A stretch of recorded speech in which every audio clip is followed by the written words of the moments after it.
CM Revanth Reddy ఏ ఒక్క హామీ పూర్తిగా అమలు చేయకుండా అన్ని వర్గాలను మోసం చేశారు. ఎకరానికి 15,000 రూపాయలు రైతు భరోసా ఇస్తానని చెప్పి ఇప్పుడు 12,000 రూపాయలు ఇస్తున్నారు. ఆయనపై మోసం కేసు పెట్టవద్దా అని భారత కార్యనిర్వాహక అధ్యక్షుడు కేటీఆర్ ప్రశ్నించారు. కొడంగల్లో దుర్యోధనుడు పాలన కొనసాగుతోందని, ఆనాడు పాండవులను ఊళ్ళో ఉండకుండా చేస్తే ఇక్కడ గిరిజనులను తండాల్లో ఉండకుండా చేస్తున్నారన్నారు. రేవంత్ తన సోదరులు, బావుమర్ది, అదాని కోసమే పనిచేస్తున్నారని విమర్శించారు. సోమవారం నారాయణపేట జిల్లా కోస్గిలో భారత ఆధ్వర్యంలో నిర్వహించిన రైతు నిరసన దీక్షలో కేటీఆర్ మాట్లాడారు. అన్ని పథకాలు అమలు చేశారని రేవంత్ రెడ్డి చెబుతున్నారు. వాటిపై నమ్మకముంటే కొడంగల్ ఎమ్మెల్యే పదవికి రాజీనామా చేసి ఎన్నికలకు రావాలన్నారు. పట్నం నరేందర్ రెడ్డికి 50,000 మెజార్టీ వస్తుంది. ఒక్క ఓటు తక్కువ వచ్చినా రాజకీయ సన్యాసం తీసుకుంటానని సవాల్ విసిరారు. సీఎం కోస్గి సభలో మాట్లాడుతూ రైతు భరోసా డబ్బులు టకటకా పడతాయని అన్నారు. మరి వచ్చాయా? రుణమాఫీ చేశారా? బోనస్ పడిందా? ఆడపిల్లలకు 2,500 రూపాయలు ఇచ్చారా? తులం బంగారం పడిందా? స్కూటీ వచ్చిందా అని సభకు వచ్చిన వారిని కేటీఆర్ అడిగారు. లేదంటూ పలువురు చేతులెత్తగా రేవంత్ రెడ్డి కనిపిస్తోందా అని అన్నారు. ప్రజలకు ఏమీ ఇవ్వకపోయినా అల్లునికి కట్నంగా లగచర్ల, హకింపేట భూములు ఇచ్చారని ఆరోపించారు.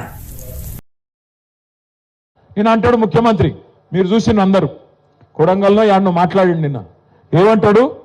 కేసీఆర్ నువ్వు కొట్టుడు కాదు, నువ్వు నిలవాడు, సరిగ్గా నిలవాడు, కట్టలేకుండా నిలవాడు అంటుండు.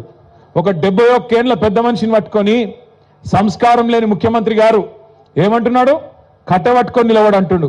నేను చెప్తున్నా ముఖ్యమంత్రికి, రేవంత్ రెడ్డి గారు నీకు సంస్కారం లేకపోవచ్చు, కానీ ఒక్కటి గుర్తుపెట్టుకో, కేసీఆర్ ఆయన నిలబడు కాదు, 4 కోట్ల తెలంగాణ ప్రజల ఆత్మగౌరవాన్ని నిలబెట్టిన వాడు కేసీఆర్.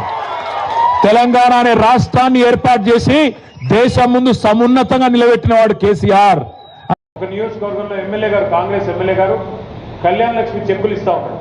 అక్కడ మహిళలు అడుగుతా ఉన్నారు, ఏం సార్ మరి తులం బంగారం ఎక్కడ పోయింది అని అడుగుతా ఉన్నారు. ఇట్లా ఎక్కువ టైం లేదు, ఇంకా ప్రజలే నిలదీసి గల్లా బట్టి కొట్టే రోజులు కాంగ్రెస్ నాయకుల్ని దగ్గరలోనే ఉన్నాయి. ఎందుకంటే వాళ్ళు ఇచ్చిన హామీలు అట్లాంటి. రైతు రుణమాఫీ పేరిట ఇప్పటిదాకా చారణ కూడా కాలేదు రుణమాఫీ. రైతు బంధు అన్నారు, ఇప్పటివరకు ₹1 కూడా వేసిన పరిస్థితి లేదు. 2 ఎకరాలకు వేసామని చెప్తున్నారు. మెసేజ్లు వస్తూ ఉన్నాయి మాకు, అన్న నాకున్నది 30 గుంటలే, నాకివ్వడలేదు, ఎక్కడ 2 ఎకరాలు అని చెప్పి రైతులు మెసేజ్లు పంపిస్తూ ఉన్నారు.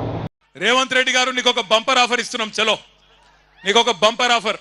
నువ్వు అంటున్నావు కదా, నేను కుల గణన చేసిన బీసీలందరూ సంతోషంగా ఉండ్రు, నేను రైతు బంద్ వేసిన రైతులందరూ సంతోషంగా ఉండ్రు, రైతు కూలీలకు పైసలు వేసిన వాళ్ళు సంతోషంగా ఉన్నారు, అందరు ఇండ్లకు కాయిదాలు ఇచ్చిన పేదోళ్ళందరూ సంతోషంగా ఉన్నారు అంటున్నావు కదా. దమ్ముంటే రేవంత్ రెడ్డి కొడంగల్ ఎమ్మెల్యే పదవికి రాజీనామా చేసి మళ్ళీ ఇక్కడికి రా, ఎవరు గెలుస్తారో చూద్దాం. నీకు మాటిస్తున్నాం. మేము ఇంతమంది రాము, నువ్వు భయపడకు.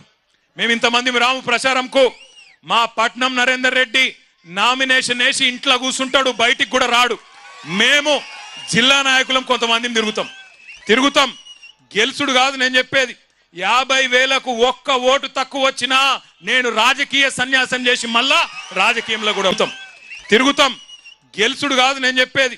50,000కు ఒక్క ఓటు తక్కువ వచ్చినా నేను రాజకీయ సన్యాసం చేసి మళ్ళా 50,000కు ఒక్క ఓటు తక్కువ వచ్చినా నేను రాజకీయ సన్యాసం చేసి మళ్ళా రాజకీయంలో కూడా ఉండా. ఇది వాస్తవం.